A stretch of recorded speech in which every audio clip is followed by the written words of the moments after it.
ज़िला काउंसिल के अक्सरियती मेंबरन 4 डिसंबर सिंध टीवी पारां ऐलानियल सकाफ़ती ॾियारे के शानदार नमूने मल्हाइण जो करारदाद मंजूर करायो आहे। अचो त इन मेंबरन सां ॻाल्हि ॿोल कयूं त हू इन अमल खे कीअं था ॾिसनि। असां ही पंहिंजी सकाफ़त सिंध धरती जी सकाफ़त खे उजागर करण जे लाइ प्रोग्राम कंदासीं। हाणे इजलास भी थी वियो आहे, इजलास में पास थी वियो आहे त इंशाअल्लाह ताला असांजो पहचान ही पंहिंजी सकाफ़त सां हूंदो आहे त असां पंहिंजी सकाफ़त खे ज़ोर शोर ऐं शाइना तरीक़े सां बनाईंदासीं। हा, ही सुठी ॻाल्हि आहे। तालीम जे हवाले सां सिंध टीवी जेको 4 दिसंबर ते सकाफ़त डे ते तालीम जे बारे ते मालूमात उजागर करण थो चाहे, जिते कमी पेशियूं आहिनि उनखे भी हाईलाइट करनि त उनमें असां सभिनी खे हिकिड़ो अवेयरनेस भी मिलंदो आहे। ही सुठो अमल आहे। रुगो असां सकाफ़त डे जी अजरक टोपी पायूं त इनमें ही अमल सुठो ॾाढो बहितर आहे त उहो तालीम जे हवाले सां माण्हुनि में शऊर ऐं आगाही पैदा कंदो। असां पंहिंजी सकाफ़त सां प्यार करियूं था, छो त असां हिकु अज़ीम सकाफ़त जा मालिक आहियूं। असांजो पंहिंजो हिकिड़ो सुठो कल्चर आहे। असांजे को चेयरमैन अॼु खां 5-7 साल अॻु में बाक़ाइदे हिनखे उजागर करण लाइ असां में इहो शऊर विधो ऐं असां उनखे बाक़ाइदे कंटिन्यू रखण लाइ इहो ॾींहुं भरपूर तरीक़े सां मल्हाईंदासीं। ऐं ॾाढी ख़ुशी जी ॻाल्हि आहे त सिंध टीवी हिन सकाफ़त जे ॾींहं ते हिकु तमामु बहितरीनु क़दम खणी रही आहे तालीम जे हवाले सां शऊर पैदा करणु। आउं सम्झां थो त तालीम ई असांजो बुनियादी जुज़ आहे ऐं उहो ई असांजी तरक़ीअ जी हिकिड़ी गारंटी आहे त असां उनजे ज़रिए ई तरक़ी कंदासीं। तालीम जे लाइ शऊर पैदा करणु आउं सम्झां थो त उन ॾींहुं बाक़ाइदे इहो हिकु सिंध टीवी जो हिकिड़ो तमामु सुठो वॾो क़दम आहे जेको उन तालीम जे हवाले सां उन ॾींहुं अवाम में शऊर उजागर कंदी। इहो सिंध टीवी खे आउं ख़राज तहसीन पेश करियां थो। उन मां सिंध टीवी जूं इहे कोशिशूं सकाफ़त जे हवाले सां या तइलीम जे हवाले सां इन ॿाराड़ियुनि में या ख़ासि करे मलीर में क़ाबिल तारीफ़ आहिनि ऐं हिन ॾियारे खे बि असां उहो सुठो ॾिसूं था। ऐं करारदाद जेकी असां पास कई त इंशाअल्लाह हाणे ॿाराड़ियुनि में हूअं ई असां पंहिंजे कल्चर सकाफ़त अजरक टोपी या जेकी असांजी सकाफ़त आहे उन सां प्यार करियूं था। ऐं इहो ॾियारो मल्हाइण लाइ अॻे सिंध टीवी सां हाणे डिस्ट्रिक्ट काउंसिल में सिंध टीवी सां गॾिजी इंशाअल्लाह मल्हाईंदासीं ऐं सिंध टीवी खे हिन ते मुबारकबाद पेश करियां। 4 डिसंबर जे त असांजो कल्चरली डे पिया ऐं 4 डिसंबर असांजो जेको आहे सो सिंध जी पहचान पिया त सुठो क़दम खयो आहे सिंध टीवी वारनि। ऐं सिंध टीवी हमेशह आलमी फोरमनि ते बि सिंधी अजरक टोपी डे मल्हायो आहे। ऐं डिस्ट्रिक्ट काउंसिल कराची जो असांजो चेयरमैन ऐं काउंसिल जा जेके मेंबर आहिनि उन्हनि अॼु करारदाद पेश कई आहे। मुंहिंजे ख़्याल में इहो मलीर न पर कराची न पर सिंध जे जितनी भी डिस्ट्रिक्ट काउंसिल में कराची डिस्ट्रिक्ट काउंसिल खे क्रेडिट वञे थो त हिननि इनिशिएट वरिती करे सिंधी अजरक टोपी डे मल्हायो आहे। सिंध टीवी खे असां ख़राज तहसीन था पेश करियूं जीअं असांजे सिंध जे कल्चर खे जेको सो ज़ाहिर कयो उजागर कयो ऐं असां उन ते ख़राज तहसीन बि पेश करियो था ऐं असां इंशाअल्लाह भरपूर शिरकत बि कंदासीं। तालीम जे मैदान में सिंध टीवी जो तमामु हिकिड़ो वॾो रोल रहियो आहे। मुख़्तलिफ़ इवेंटनि में मुख़्तलिफ़ जायुनि ते सिंध टीवी हमेशह पेश रहियो आहे ऐं असां उनखे जस ॾियूं था। सिंध टीवी जे हर जदोजहद में असां बि इंशाअल्लाह उन सां गॾु। आउं सम्झां थो इहा हिकु सुठी ॻाल्हि आहे असांजे सिंध वासियुनि लाइ करे अगरि जेकर सिंध टीवी खे ऐं उन्हनि काविशुनि खे सकारींदुसि ऐं इहो सुठो अमल आहे त असांजे सिंध में जेको आहे सो सकाफ़ती ॾियारे सां गॾोगॾु सिंध जी जेका असां तालीम जी जेका हिन वक़्तु जेका हालत आहे उनखे उजागर करण जेको इहो 4 डिसंबर मल्हाए रहिया आहिनि ऐं निहायती उनखे दिलि जी गहराइनि सां मुबारकबाद थो पेश करियां। ऐं असांजे ज़िला काउंसिल में बि इहा करारदाद पेश कई आहे ऐं ज़िला काउंसिल जे तमामु 8 यूनियन काउंसिल जे रहंदड़ उन्हनि रहवासियुनि खे मुबारकबाद थो पेश करियां त 4 डिसंबर ते जेको आहे सो असां सिंधी टोपी अजरक सिंधी कल्चर सां गॾोगॾु असां तालीमी जेका असां शऊर उजागर करण लाइ करे असां प्रोग्राम कंदासीं। ज़िला काउंसिल कराची जे मेंबर मीर अब्बास टालपुर जेको आहे अॼु सिंध टीवी पारां ऐलानियल 4 डिसंबर जे ॾिहाड़े खे जेको आहे मल्हाइण लाइ ऐं कल्चरल डे खे मल्हाइण लाइ जेको आहे करारदाद मंज़ूर कराई आहे। अचो त हिन सां ॻाल्हि ॿोल कयूं त उन जेको आहे इहा करारदाद कीअं पेश कई ऐं उनखे इहो ख़्यालु कीअं आयो सिंध जी सकाफ़त खे उजागर करण लाइ हुन इहा जेका करारदाद पेश कई आहे। अचो त हिन सां ॻाल्हि ॿोल कयूं।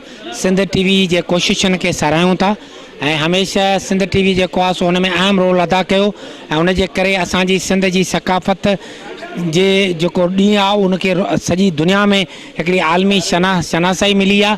ऐं असीं सम्झूं था त सकाफ़त जे ॾियारे में ऐं हीअ असांजो फ़र्ज़ु आहे। असीं सिंध जा ॼावा आहियूं, सिंध जा पुट आहियूं ऐं उन करे असां ते इहो फ़र्ज़ु असां ते आयत थिए थो त असीं पंहिंजी सकाफ़त खे, पंहिंजी ॿोली खे ऐं पंहिंजी धरती खे उजागर करण लाइ हर क़िस्म जूं कोशिशूं वठूं। इन ई सिलसिले में अॼु असां ज़िला काउंसिल कराची में करारदाद पेश कई, जंहिंमें समूरनि मेंबरनि असांजनि जेको आहे सो इतफ़ाक़ राय सां हिनखे मंज़ूरु कयो आहे। असीं सम्झूं था त सिंध जी सकाफ़त खे, असां सिंधी टोपी अजरक खे ऐं असां पंहिंजी तालीम खे जेतिरी कोशिशि करे सघूं ज़िला काउंसिल जे हदनि में, इनशाअल्लाह उन में असां पंहिंजो किरदारु अदा कंदासीं। ज़िला काउंसिल कराची तालीम ऐं सकाफ़त जे हवाले सां पंहिंजो हिकिड़ो अहम किरदारु सम्झे थी, पंहिंजी अवलीन ज़िम्मेदारी सम्झे थी। उन में असां कंहिं बि हवाले सां पोइ हिते न हटंदासीं। ऐं सिंध TV वारनि जो थोराइतो आहियां जेको हिन ॾींहं खे उजागर करण लाइ पंहिंजो कोशिशूं करे रहिया आहिनि। अॼु असांजे हिते इजलास में करारदाद जेकी अजरक टोपीअ जे नाले ते मंज़ूरु कराई वई आहे, इनखे असां ॾाढो एप्रिशिएट कयूं था। ऐं मां चाहींदसि त जेके बि सिंधी असांजे सिंध में रहनि था पंहिंजी सकाफ़त विसारे वेठा आहिनि, पर असांजे सिंधी चैनलनि खां अलावा हर चैनल इन ई ॻाल्हि खे हाईलाइट करे थो त सिंधियुनि खे, सिंधवासियुनि खे इहो ई आऊं पैगाम ॾींदसि त पंहिंजे अजरक खे पंहिंजे मथनि ते ओढ़ियो, पंहिंजे बर्थनि खे पंहिंजे जिस्मनि ते ओढ़ियो, उन्हनि खे पंहिंजो शान बणायो। असांजा सिंधी भाउर जॾहिं अजरक ऐं टोपी पाए निकिरंदा आहिनि त सॼी दुनिया जे मर्दनि खां निराला ऐं ख़ूबसूरत लॻंदा आहिनि। असांजा सिंधी ॿार जॾहिं सुरमो पाए, मथे ते टोपी रखी, शलवार कमीस में अजरक टोपीअ ॾियण ते घुमंदा आहिनि त उन ॾींहुं ईअं लॻंदो आहे त सितारा ज़मीन ते लही आया आहिनि। असांजो अजरक टोपी डे हिकु रिवायत जॾहिं विधी वई आहे हिकु सिंधी चैनल खां, त असां सिंधी क़ौम में हिकिड़ो वॾो उत्साह पैदा थी वियो आहे त अॼु सिंध जेके आहिनि उहे सुतल न आहिनि। इन्हनि जी जेकी मुअनि जे दड़े जी हिकिड़ी सकाफ़त आहे उहा अॼु बि एॾे शान शौक़त सां ज़िंदा आहे ऐं इनखे ज़िंदा रखण वारा हीअ असांजा चैनल आहिनि।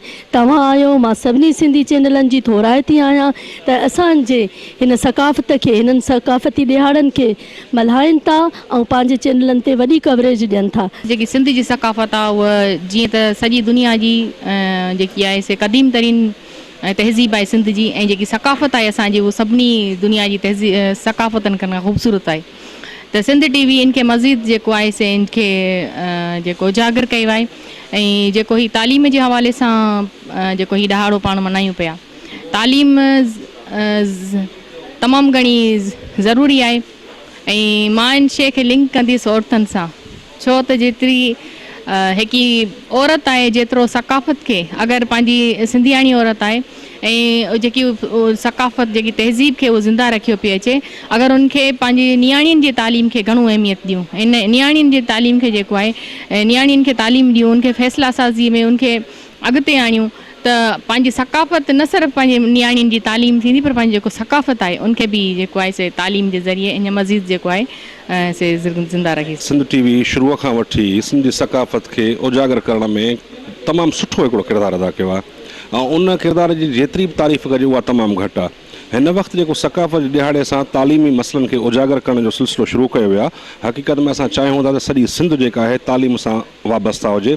सिंध जे ॿाहिरां जा स्कूल जेके आहिनि उहे बहितर खां बहितर तालीम ॾेई सघनि, जीअं सिंध जो नौजवान जेको मुस्तक़बिल में वॾो थी को डॉक्टर थिए, इंजीनियर थिए, को पायलट थिए, कंहिं सुठियुनि पोस्टुनि ते पहुचे। ऐं मां सम्झां थो जेको सिंध TV हीउ क़दम खयों आहे हिन वक़्तु, जेको हीउ हफ़्तो मल्हाए रहिया आहिनि तालीम जे हिसाब सां, इहो तमामु इंतिहाई जेको आहे तारीफ़ लाइक़ु अमल आहे।